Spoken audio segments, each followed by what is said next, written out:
Hello, I'm Dr. Win Maung from County Durham in United Kingdom. Today, the topic I'm going to talk about is about macrovascular complication in diabetes. There is two main complications of diabetes. One is microvascular complication. The other one is macro. Micro means small blood vessels and macro means large blood vessels, which we can easily see with our naked eye. Before I could go on talking about microvascular complication of diabetes, I'd like to emphasize what is diabetes. Diabetes is where a person have blood sugar raised than the normal level which should have been. There is two main diabetes, type 1 and type 2. Formerly we call insulin dependent and type 2 as non-insulin dependent. Apart from that, we have gestational diabetes, which occurs in pregnant ladies, but I'm not going to talk about because it is could be a temporary type of diabetes. So let's start with what is type 1 diabetes. Type 1 diabetes occurs mostly in children and young adults. But nowadays it could occur later on in life. Usually in type 1 diabetes, it is due to autoimmune disease, which is our antibodies attacking our own cells, which is mainly the organs called pancreas in the digestive system that produce insulin. Insulin is the one that allows the cells to get glucose in, and where the glucose is used as an energy source in the body. So in those patients with type 1 diabetes, because they attack the cells in the end, there is no cells in the pancreas, what we call beta cells in the pancreas, left to produce any more insulin. And to have blood sugar going into the cells to get energy, the patient with type 1 diabetes have no insulin left, so they have to be replaced either injection. There's another type which is a late onset, which occurs mainly in those with obesity, or they have what we call metabolic syndromes, or those who are lack of activities, no exercise, and the wrong diet. They are now called type 2 diabetes or non-insulin dependent diabetes, where the body produces some form of insulin which is not sufficient to get our glucose back to normal level after eating. Or they could be insulin resistant, where the cells do not act properly it should have to allow insulin to get into the body. So that is called type 2 diabetes.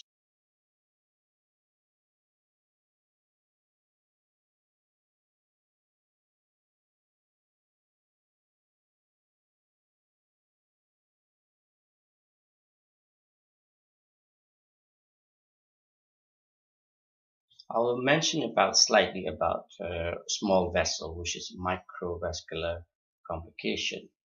Usually it occurs in the eye called retinopathies, and it also occurs in the kidney cause having kidney failure, and if it is in the nerve it causes neuropathies.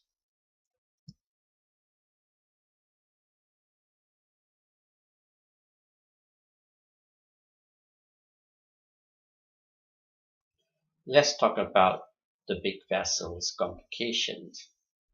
The main three big vessels that we are concerned as a diabetic is mainly first heart blood vessels, and the second is the brain, and last of all is the extremities, which is the limbs.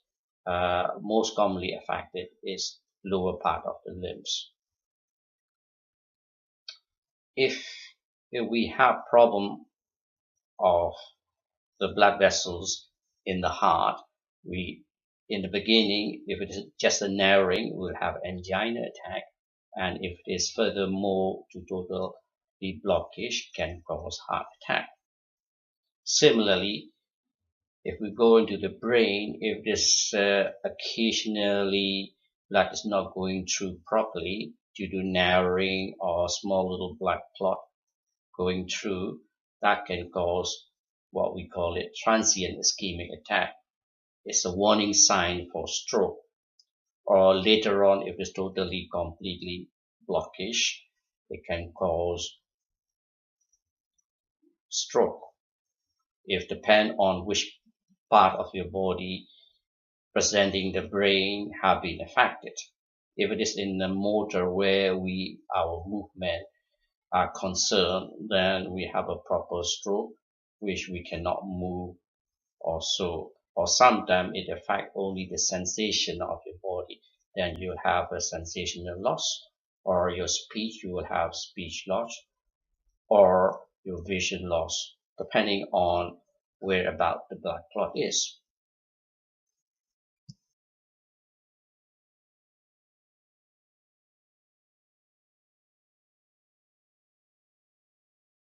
Let's talk about what happened to these macrovascular arteries in diabetes. To go a little bit more detail about these blood vessels, they are made out of three linings. The inner lining called tunica intima, which is mainly formed with endothelial cells and a bit of membrane. And the next one is tunica media, where we have these elastic cells, as well as a bit outside is the smooth muscle cells. Then covering that is called tunica adventitia. So let's see what happened in diabetes. In diabetic, due to unknown reason, these endothelial cells of intima become permeable or cause a little bit of damage, where all these fat cells from the blood, especially in diabetes, these bad cholesterol lipids, fat cells, goes into these endothelia and was lodged in the tunica media elastic cells. Then what happened? Being oxidized by the media cells, there was chemical reaction which caused oxidation, and this signal the body to produce help to digest these cells, oxidized fatty acid. So they send out helpers, which we call it monocyte, in the white cells, and they went into the site where this fat deposit is, and they react with the oxidized fat to digest these and turn into macrophages, where they are the one who attack these fat cells. Then in turn, they change into foam cells. And as these foam cells collected, and they form plaque. And these are the plaque are the main one that can cause changes in the blood vessels. As a form of plaque grow and grow in the blood vessels. There's some more reaction changes coming from the media itself. The smooth muscle cells come up to the surface and cover these plaque with a thin film of layer, which called fibrins, and they form a layer of secure cap, which is a fibrin cap. And as the year goes by, with increased collection, they grow inside the lumen of the blood vessels. At one time, this protection surface of fibrins do burst out and throw out all these plaque into the blood cells. And these plaque will go through the blood flow and will further go lodge in the small vessels and forming blood clots. And these blood clots are the main thing that can cause heart attack, and narrowing of the blood vessels will cause stable angina. Or in the brain, initially, if it is easily cleared up, what we call a TIA, which is transient ischemic attack, and which is a warning from stroke. Or if it goes through the leg arteries and lodges in the foot, they started with painful ischemic legs, then later on turn into gangrene and get infected, have leg ulcers, and in the end it had to be amputated.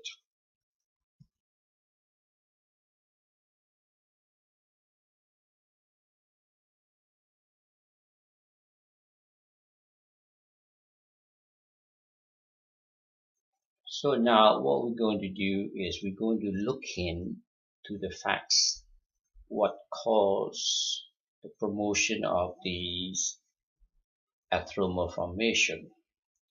So the main factors that cause atherosclerotic lesions is in diabetic is mainly about 7, where we should have stitched in time 7 stitches. Right, let's see the first factor, which we call it the risk factor, is obesity. The second one is hypertension. The third one is what we call it blood sugar level, which is usually assessed by hemoglobin A1C, which is the red cells in the blood. Once it is connected with the glucose, they never change it, or they cannot use it, and it stays in the body until their lifespan, which is about 12 weeks. And the next factor is smoking. Then after that, it is the inactivities. And last of all is the blood get thickened, as we have mentioned before, hypercoagulability of the blood. So these 7 factors are the risk factors.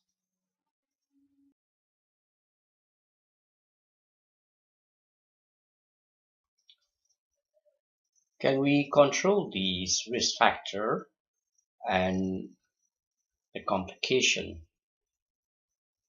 Is there a magic for that?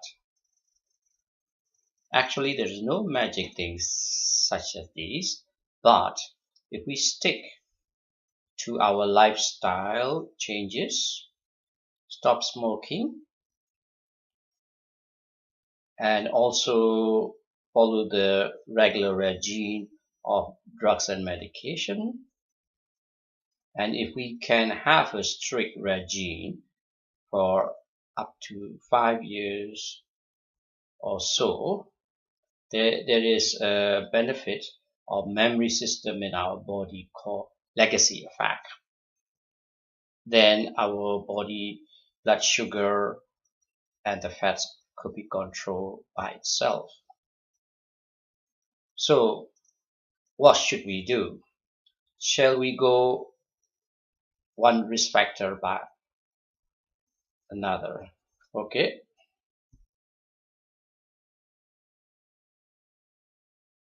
What about diet? Diet, we need to eat 5 fruits a day, low saturated fat, and try to keep monosaturated fat. And among the diet, the best diet, what we call it, a vegetarian diet, which will help you to keep low cholesterol.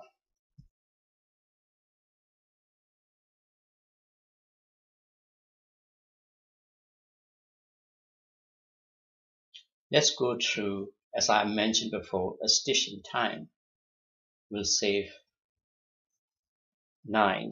But actually, if we look at the first stage for obesity, if we try to look at losing weight, we don't have to be drastically lose weight. All we have to do is to lose weight. Recommendation is about 5 to 10% in 1 year. If we can slowly reduce that, that will take away the risk factor. After losing weight, we need to maintain it. It's a more difficult thing for most of our patients to maintain the weight, but you have to work hard more. Next factor about activities. How are we going to do activities? All you need to do is to have exercise about 150 minutes a week or 30 minutes a day for 5 days so that you can burn yourself. That will keep the glucose level down.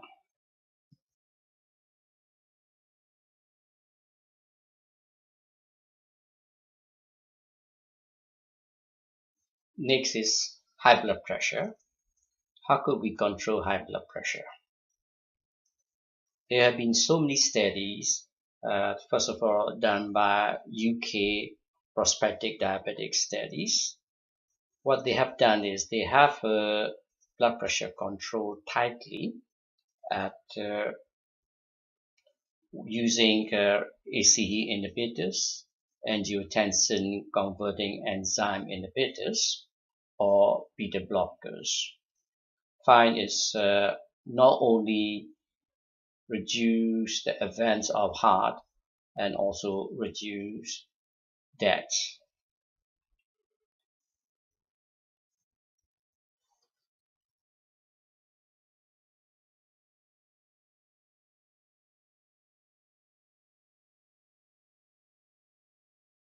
The next study was hypertension optimal treatment studies. In these studies, what they have done is they try to reduce the lower diastolic blood pressure when the heart is pumping and the resting stage, the blood pressure is measured, is called diastolic blood pressure. And they try to keep as low as 82.6. Actually, we didn't know how much will be the diastolic pressure should be lowered. Actually, during these studies, they even find that even lower blood pressure, diastolic pressure below the normal, have fine benefit effect.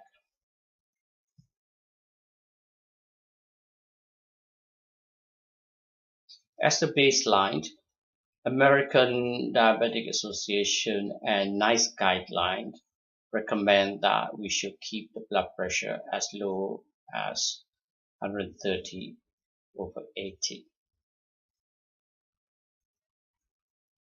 We should not forget about the simple things. by cutting out salt in the diet, doing exercise, stop smoking. These will also reduce the blood pressure.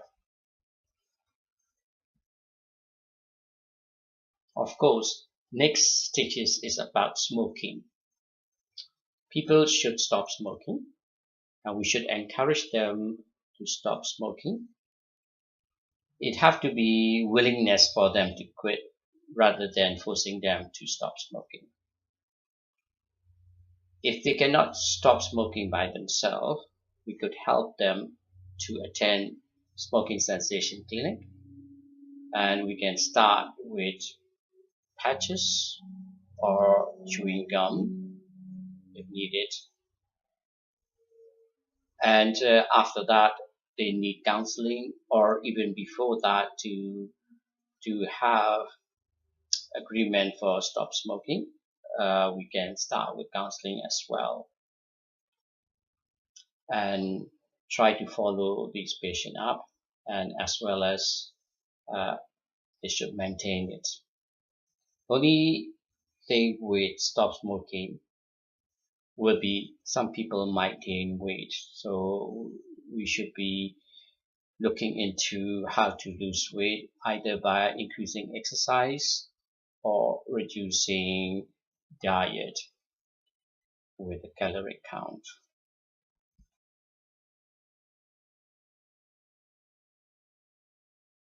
Next things about stitches again is about the thickness of the blood, which we'll call hypercoagulability of the blood. How should we prevent that? By using simple aspirin a day. And who should we give aspirin? We should give those people over 50, male, and in women it have to be over 60, who had one or more risk factors. And those people with a family history of cardiovascular event, those who smoke, those who have high blood pressure, those who have abnormal level of fat in the body,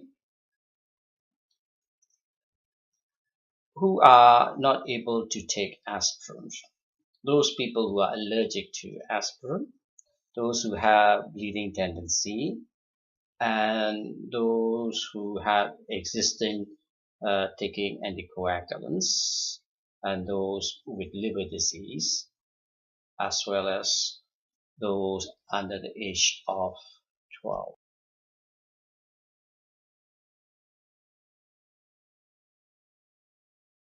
Let's go and stitch up again by looking at the dyslipidemia, or abnormal fat in our body, mostly in diabetes.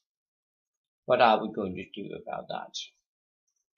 We can either start with lifestyle treatment by doing more exercise, eating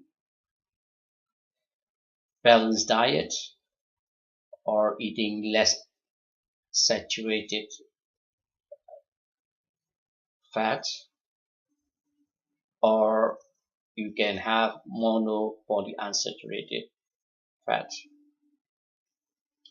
And we should have a lipid profile once a year, so that we can keep monitoring.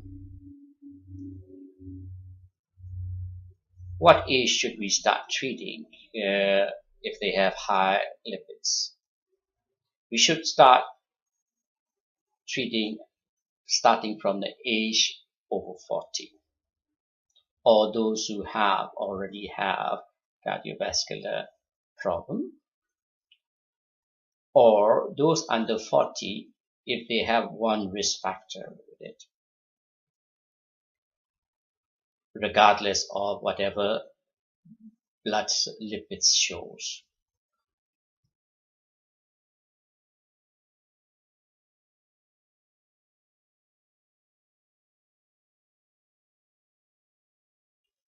Just to remind you again, by controlling hemoglobin A1C alone might not prevent a cardiovascular event such as I mentioned, stroke, heart attack, and gangrene of the foot.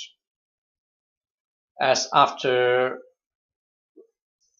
the lesson from UK PDS, there's more research done. I will mention one of those, which is Standard 2, done by the Danish group studies, found that not only sugar, they have multifactorial prevention, found the benefit of prevention heart attack by 50%.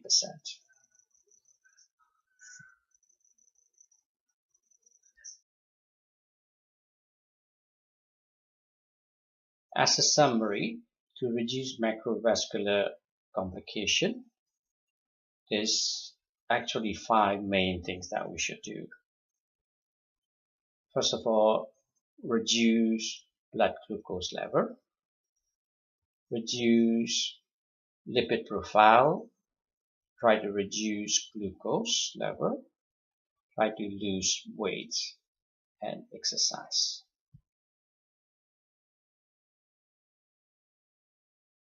Finally, use some anticoagulants like simple aspirin. If they're allergic to aspirin, use clopidogrel.